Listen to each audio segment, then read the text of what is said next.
30 years have since passed, and while a whole lot has changed, the song remains the same. The Wolf still rocks.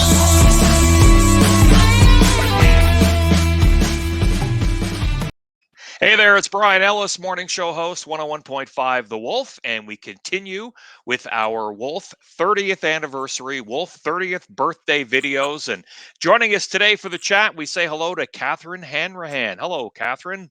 Hi, Brian, and happy anniversary, The Wolf. Thank what you. a cool, what a milestone. That's amazing. Yeah, it's pretty crazy. It's been great chatting with a lot of former staff and former announcers, and I thought we would touch base with you. You worked with us on The Wolf. Take us back. When did you join us at The Wolf? So that was back in October of 2002. Okay. Like 100 years ago. And you came to us, and what you were doing, was it part-time weekends at the time?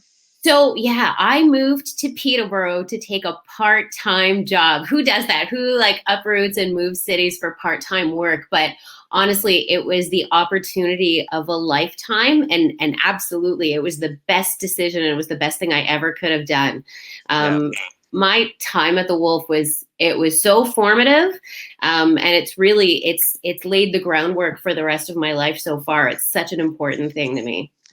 One thing that always stands out, because I was the one that hired you to come to Peterborough, and I remember, I think it was, maybe I was offering you 12 hours a week. It was two part-time shifts, right?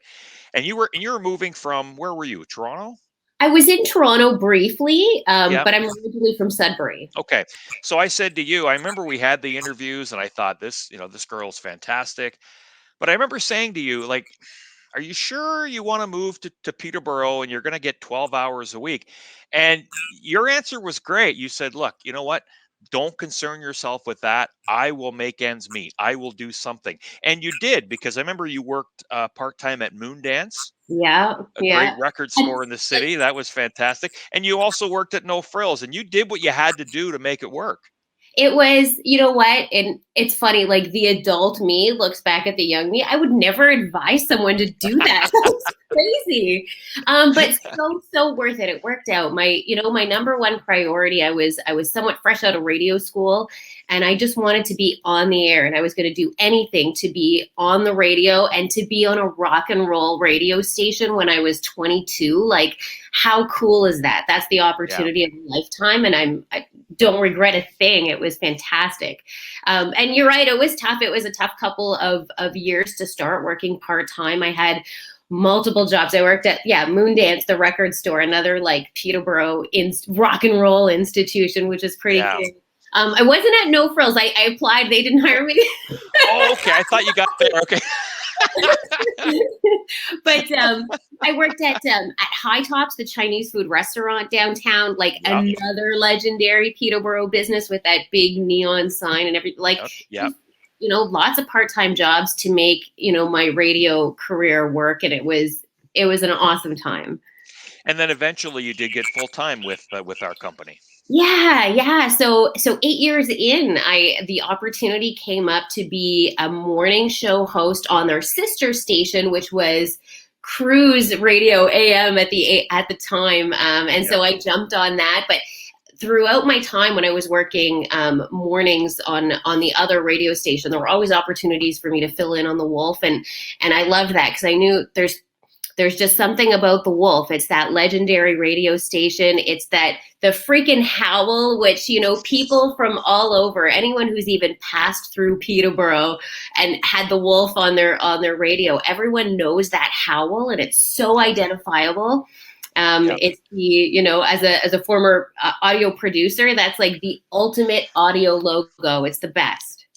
And you said you joined us in 2002, right? Yep. Okay. So, you think back to 2002 when you joined us, going out to public events and meeting the listeners who were and still are so dedicated to the station.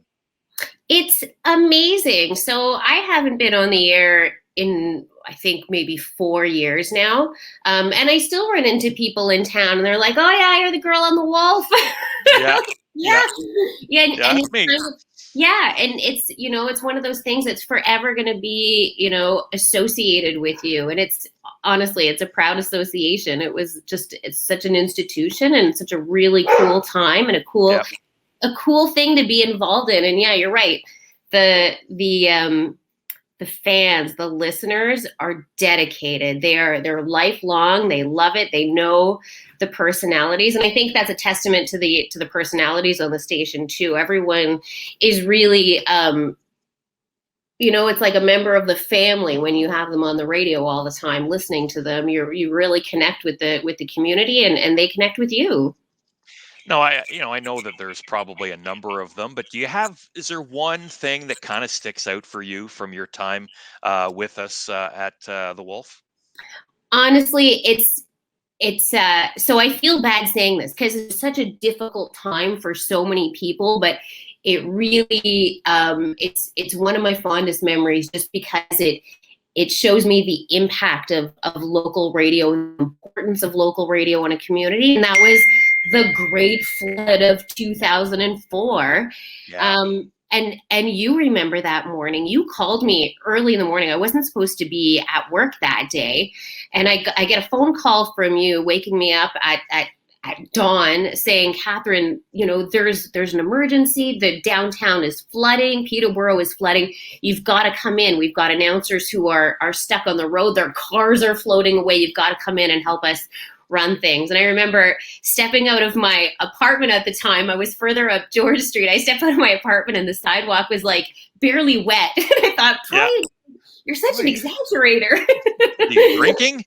Yeah. But it's funny, by the time I made it down the street toward the radio station, the water was up to my ankles, then up to my knees. And I'm a short person, so it was like almost up to my waist. Yeah. But what an exciting morning. It was all hands on deck, and it was really important work that we were doing. We were, the only source of communication for some people. Everyone's, every insurance company's phone lines were jammed up. The police, 911, everything was jammed up. And I know the mayor was calling us at the radio station, telling us messages to communicate to the people out there. And it was just, as chaotic as it was, you realize like, wow, what an important service this is, how important we are to the community. Yeah, no, you're right. I mean, I think back to that morning, and there were it was all hands on deck. It really was. Just before I let you go, I got one little story for me to share with you, and I'll always, and you might remember this. Every time I ever go on Wikipedia, I always think of you, and here's why. And I don't think you remember this. You were the first person to give me a heads up about this thing called Wikipedia. You had sent me an email and you said, hey, I'm not sure if you heard about this, but it's new. And if you're looking to find out anything about anything, type in www.wikipedia.com. And since then, I think about Wikipedia all the time. I'm always looking on Wikipedia. And it's funny how you were the very first person. And at the time I got the email and I'm like, Wikipedia, what the hell is this? And I checked it out. And it's funny for me. I will always remember that you were the first person to give me the heads up about this new thing called Wikipedia. So you're welcome. I introduced you to the internet. That's right. I know. Pretty much. Yeah. Listen. Sorry, and I'll say go ahead. Go ahead. The time that I worked at the radio station, starting in 2002 until 2018, it's amazing how much the internet really changed what we do and how we do our jobs, because honestly, when we first started, the internet wasn't a huge resource for us. And then as time went on, as we became really online broadcasters too, and had so many different channels to reach and communicate with our listeners, it's amazing how much things have changed in 30 years, It's amazing. And I've been there since day one, so I've seen a lot of changes. Tell us, Catherine Hanrahan, what are you up to these days? So these days, I sell real estate. I work for Century 21 United, based out of Peterborough. My partner and I, Ben Van Veen, are a real estate sales team. We're Team Vanrahan, teamvanrahan.com. And I love it.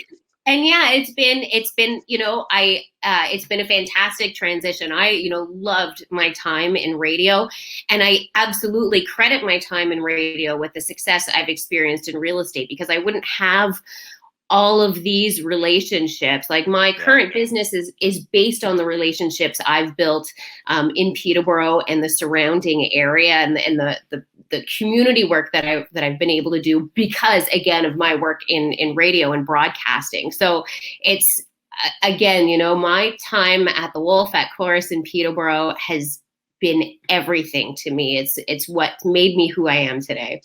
Well, we are certainly glad that you took the chance and joined us back in 2002. Again, that's Catherine Hanrahan as we celebrate the Wolf's 30th birthday. We launched the radio station February 14th, 1992, and then just 10 years later, Catherine joined the Wolf. So great chatting with you, and we'll talk again soon, I hope. It's been too long. Absolutely. Thanks so much, All right. Brian. It's great to see your face. Yeah, you too.